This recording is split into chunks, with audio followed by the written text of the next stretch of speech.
Manifesting financial abundance, the perfect partner, or anything else you desire is now easier than ever, thanks to the world's first manifesting mask from HighSomni.com. Without any extra effort, the manifesting mask from HighSomni will help you remove the old limiting beliefs and bad habits holding you down and replace them with new neural pathways to start attracting what you truly desire. Get your very own manifesting mask today at a massive 35% discount and with 6 additional freebies from HighSomni.com. The world's first manifesting mask, now available to everyone at HighSomni.com. Well, here he is again, folks. Dizzy Dean, brought to you by the makers of Johnson's Wax for Carnu, the wax-fortified auto polish that cleans and polishes your car in one easy application. Howdy, everybody. Gather around, you young baseball players, especially you city boys. I've got a story about kids in the baseball diamond, and I believe it's something that all you young fellows can learn a lesson from. Coach Dizzy Dean is going into action early today. I can see that. This is Frank Eschen to remind you that every Saturday at this time, Dizzy Dean gives advice to baseball-minded young Americans, answers letters, that's the mailbag department, spins a few of his inimitable yarns about the great and the near great of the diamond, and looks at the big league pennant races. And as a starter today, let's have your story for the youngsters, Coach Dean. I got this idea just 1 week ago, Frank. I've been thinking about it a lot. Last Saturday, after our program for Johnson's Carnu, I said to Pat, that's my wife, Mrs. Dean, let's take a nice ride somewhere out in the country. I'd like to see a lot of trees and some hills. Ah, the great Dean had an urge to commune with nature, to visit pastoral scenes, eh? Maybe what you're saying is true, Frank. But all I wanted was to get away from crowds in the hot city streets. Well, Pat said it would be all right for us to take a ride. The car was just as slick and shiny as any I hear you talking about. You see, I feel a responsibility now. And I guess you feel it too, Frank. We just got to have shiny cars. Anyhow, we set out for a ride, and I says, let's go out Highway 30. That's about as pretty a drive as I know in these here parts. So out Highway 30 we went. We left the concrete slab about 30 miles out and took a gravel road in Jefferson County, out through the little town of Cedar Hill. It reminded me of the village in Switzerland. Well, I didn't know you were such a man of travel, Diz. When were you in Switzerland? I never said nothing about being in Switzerland, Frank. But ain't you never heard of moving pictures? Go to the movies, I say, and see the world. Okay, you win. Go on. Well, it was just outside of Cedar Hill, Frank, that I got the idea for something to tell the young ball players about. We climbed a hill, rounded a curve, and went down in a kind of a valley. And there on the side of the road was a big open field. It was the Cedar Hill baseball field, Frank. Some young fellows had a farm tractor on the infield, and they were pulling a big drag. They had that infield smooth as a billiard table. And out in the outfield, there was another farm tractor pulling a mower. They had the weeds down slick as could be. You know, Frank, them country kids can learn us a thing or two. In the big cities, they got parked baseball diamonds, and they're all ready when the kids show up for a ball game. But those country boys really love baseball. Here they was, Saturday evening, when most city kids would be getting ready to go skylarking, manicuring their baseball diamond, and mowing the outfield so they have a nice smooth field to play their weekly ball games on. I couldn't help thinking what a grip this here game of baseball has on us, Frank. And those boys in the small towns really have something, Diz. Don't most of the big league ball players come from the little towns, the farms, and the mining country? I guess that's because them country kids ain't afraid to work, Frank. You see, you can play baseball so much better on a slick field like that. The bounces are more truer for the infielders, and the outfielders really got a lot of territory to roam in. And that Cedar Hill business gave me another thought, Frank. You know, there was a cornfield just beyond the baseball field. It wasn't crowding the ball field none, but what I mean is it was good, fertile land, right there close to the big river. But somebody who owned that land thought enough of kids and the kids' right to play baseball to pass up that much of his corn crop, so them kids could have their baseball diamond and their baseball.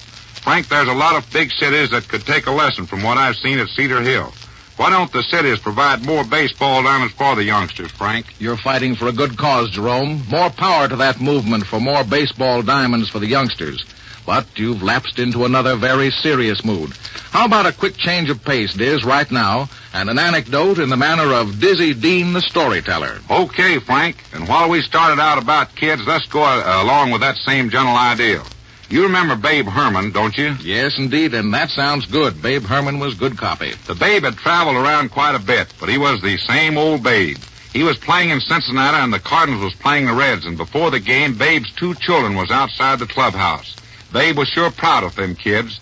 He always was telling us how bright they was. So after shaking hands with the children and giving them freely of my autographs, I said to Babe, "Babe, you always been bragging about how smart these kids are. How about a little demonstration for Pepper Martin and me, right here and now?" Well, the Babe didn't know nothing he'd rather do than show off them kids. So he said to the younger one, "Honey, how many is 6 times 2? And the youngster spoke real quick and said, "Daddy, 14. And the Babe says, "Not bad, ain't Dizzy? He's only one off." Well, Pepper Martin got a big laugh out of that, and he says, "Babe, them really are smart, intelligent children. But that old one seems to be old enough now. Why don't you get him in a encyclopedia?" We all agreed that it would be fine-eyed, but Babe Herman thinks it's over for a while, and then he says, "No, Pepper, I don't want to spoil either of them kids. Let 'em walk to school like I did." A real colorful character, that Babe Herman. He sure was, Frank. I heard one story about him that made my eyes pop out. That was back in the lean days of the Dean family, before I hit the jackpot. Babe Herman showed up in training camp one spring, and while he was unpacking his trunk, he found a paycheck from the summer before that had been in the trunk all winter.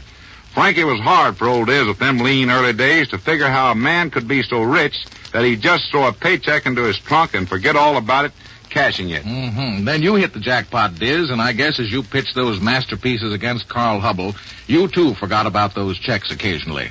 Those games with the Giants were something, Frank. This is just a short story, and it's about that old favorite of mine, Pepper Martin.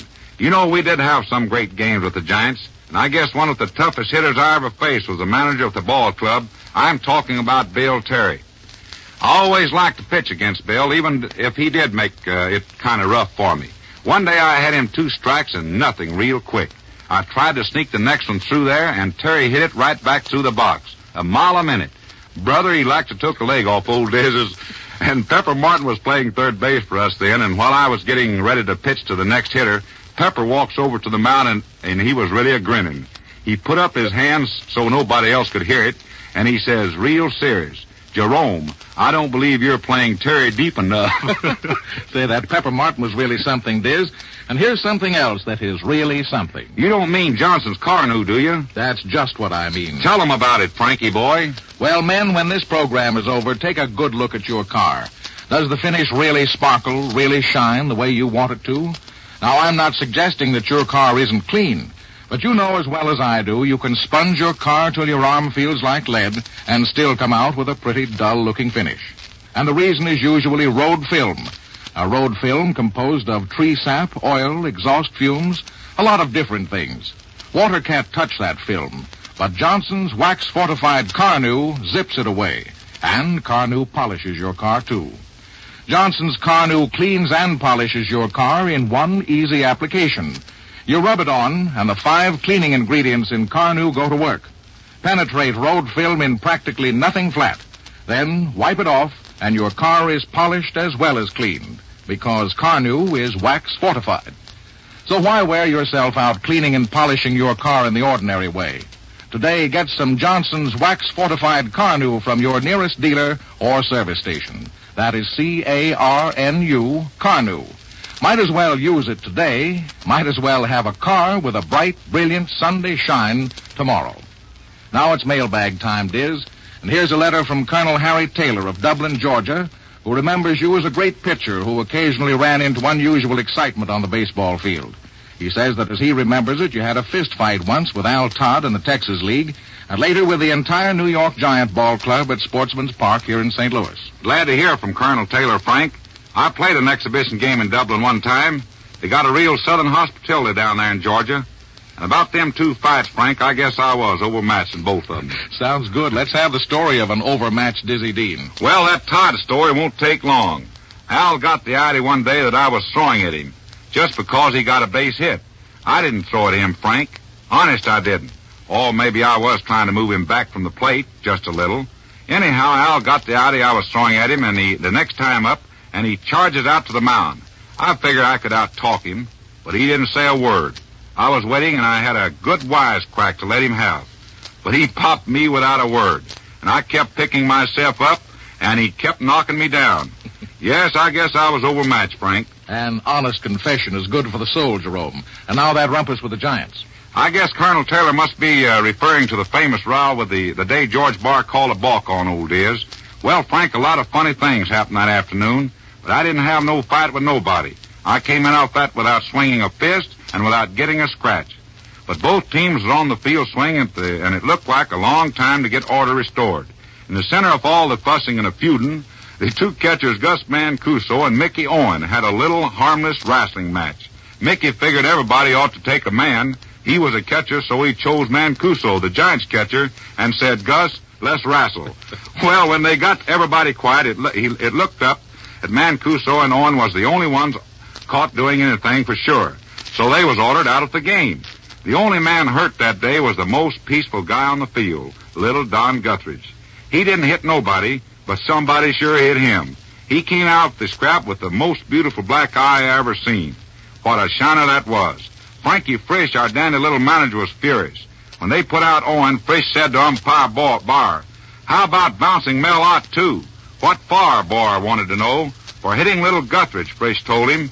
Barr said he hadn't seen nobody hit Guthridge and started to walk away. But Leo DeRocher tells Barr, "Ain't you going to put Luke out of the game?" "What for?" says Barr. "For hitting Guthridge," says DeRocher. Just then Barr ran into Jess Haynes, and old Pop says, "George, you aren't going to let Chiozza stay in the game, are you?" And Barr says, "Mr. Haynes, you're not going to tell me that Chiozza hit Guthridge." "He sure did hit him, George," Haynes insisted. "Just look at that eye."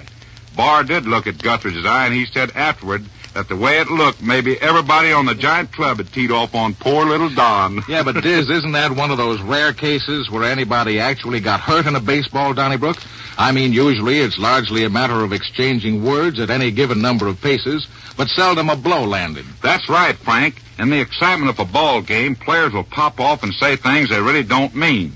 Sometimes they'll even scrap among themselves on the bench or in the clubhouse, especially in a tight pennant race, with everybody pulling hard and the dough hanging on every play. Like the time we lost a tough ball game in New York. An outfielder and an infielder on the old gas house gang got to jawing at each other when we got into the clubhouse.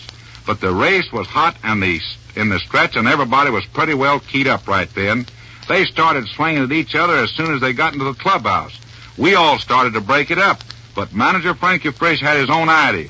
He says, "Stand back, fellas. Give 'em room. Don't nobody interfere." So the outfielders and the infielders swung at each other. They couldn't hit their weight fighting, though, and ball players ain't trained for boxing. They soon got out of wind, and you could see both was wanting to hear the bell. Then Frisch stepped in and asked, real fancy, if each one felt now that he had defended his honor satisfactorily. They both agreed as they had, so Frisch made them put their arms around each other and then shake hands. "You're both on the same team, see?" Frankie told them. "So fight the other fellows from here on. Don't fight amongst yourselves." Better than average psychologist, that Frisch. Now, Mr. Dean, we come to the right and wrong part of the program. That is, how right and how wrong have you been in your prognostications? Let's look at that big league picture as it is today. Mr. Dean, the reporter.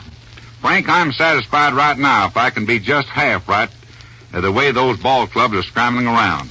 But let's forget the top of the pennant races for a while. I want to say something about a club down into the second division of the American League.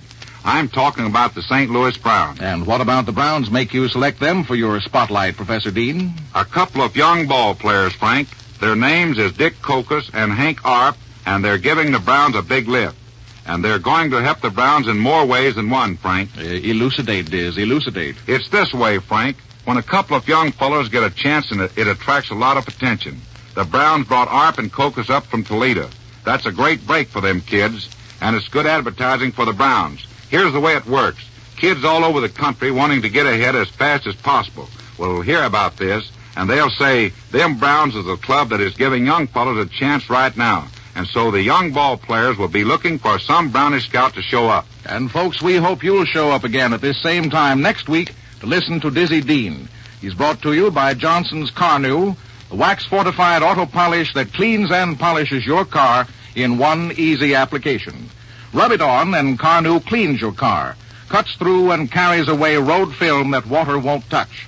Wipe it off and Carnu polishes your car. Remember to give your car a Sunday shine, rub it on, wipe it off. That's all you do with Carnu. And this is Old Diz. Hope all you folks are in the stands this time next Saturday. I'll be pitching them across again for Johnson's Carnu. This is Frank Eshin saying goodbye until next Saturday for the makers of Johnson's wax-fortified auto polish, Carnu. This program came to you from KSD, St. Louis.